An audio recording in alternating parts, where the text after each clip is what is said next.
né? Era um prazer muito grande viajar ao lado desse cara. Esse cara é o José Silvério. O Zé Silvério é uma lenda no rádio, lenda, lenda. Cara é um gigante, não é? Então eu fico muito feliz porque eu pude trabalhar há muito tempo, né? Paralelo, trabalhando em TV, vendo o Zé na rádio, trabalhando e tendo orgulho de ter um companheiro tão importante, né, trabalhando ao meu lado. Quem é que te deu o apelido de pai do gol? Oi, Ceará, boa tarde para você, um grande abraço.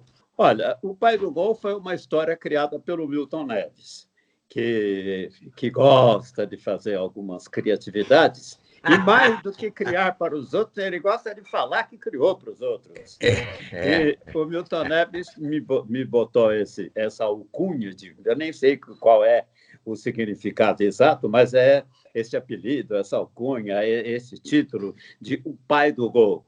Quando nós juntos, na Jovem Pan, ele disse que faltava alguma coisa no meu nome, que era muito forte, mas precisava de um complemento. Então, ele inventou essa do pai do gol. E até hoje ele faz questão de dizer isso. O Milton Neves, que é meu afilhado de casamento e que foi durante muito tempo meu afilhado na Jovem Pan, porque ele estava começando, ele era só um repórter de rua e praticamente eu é que o fixei como plantão e depois nós criamos o Terceiro Tempo, que na verdade era antes do jogo e logo depois passou a ser depois do jogo, no momento em que a Jovem Pan perdeu o programa humorístico do Estevam San Girardi, que era uma marca registrada também da Jovem Pan. Aí ficou o pai do gol para o resto da vida. Um segundo antes de acontecer, você já estava gritando gol. Isso é uma característica absolutamente fantástica no rádio, porque você antevia o momento final da bola entrar, né? E eu acho que vocês fizeram essa revolução. O Osmar com a linguagem dele e você com algumas características, como essa, por exemplo, muito marcante. Todo mundo sabia quando ia acontecer o gol, porque você já tinha narrado o gol.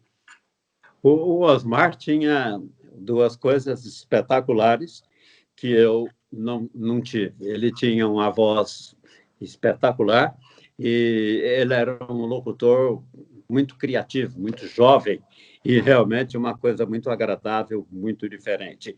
Eu já fui uma outra linha, uma voz mais aguda, chegando mais com ela, uma rapidez maior do que a do Osmar, uma precisão maior do que a dele no desenrolar do jogo e talvez uma vontade um pouco maior do que a dele, porque o Osmar era tão artista que ele podia brincar nas narrações dele. Eu nunca fui tão artista e não pude brincar, eu tive que levar mais a sério as minhas transmissões. E isso foi que me fez aparecer em São Paulo. E eu confesso a você que essa dupla praticamente criou a Jovem Pan no futebol, porque a Jovem Pan tinha uma história de rádio pan-americana de 1960 e pouco, no começo da década de 60, mas depois ela tinha um futebol meio morno, né? Cuja base principal era o show de rádio do San Girardi, que era mais uma brincadeira. Então, a transmissão acompanhava essa brincadeira. E com a minha chegada, houve a modificação e o futebol da PAN acabou sendo muito valorizado. Nós chegamos num estágio em São Paulo com uma audiência realmente sem comparação. As portas se abriram para mim. O seu Tuta, que é o dono da Jovem Pan, embora hoje o filho dele, que é o Tutinha, que manda, eu estreiei na Jovem Pan. Olha como a minha vida era difícil, e tinha que ser difícil e tinha que ser lutada. Eu estreiei na Jovem Pan, que era mais ou menos um teste, num jogo. Olha as dificuldades. Corinthians Sport do Recife, no campo do Palmeiras, com os dois times eliminados do Campeonato Brasileiro, com chuva em São Paulo, uma chuva daquelas, fim de tarde, mês de outubro, que vocês sabem como chove em São Paulo, com o Palestra Itália inteiramente vazio, apagou a luz, voltou a luz, e eu narrei esse jogo. E no dia seguinte era mais ou menos um teste, porque eu fazia loteria na Tupi, e o seu Tuta me ouvia na Tupi, e eu fui para a Jovem Pan, fui escalado para fazer esse jogo numa quinta-feira à noite. O Palestra Itália inteiramente vazio. Aí eu, no dia seguinte, passei na Jovem Pan para saber o que estava acontecendo. Eu morava no Rio e eu tinha que voltar para o Rio por causa da minha família, que ficou lá. Eu tinha mulher e 2 filhos naquele tempo. Voltei e, quando eu passei pela Jovem Pan, o Silvio Luiz, que está aí, vocês conhecem, falou: nossa, que locutor bom que você é, eu já tinha te ouvido na Tupi, eu não sabia que aqui vocês fossem fazer tudo isso. Vou te apresentar para o dono dos porcos. Aí ele foi lá e me apresentou para o seu Tuta, que eu não conhecia.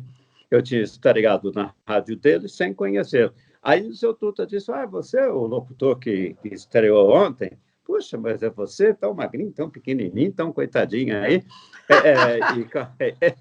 e com aquele vozeirão que saiu lá no rádio. Eu falei: sou eu. Ele falou: meus parabéns. Aqui na Jovem Pan, todos os locutores que estrearam foram nervosos e se perderam.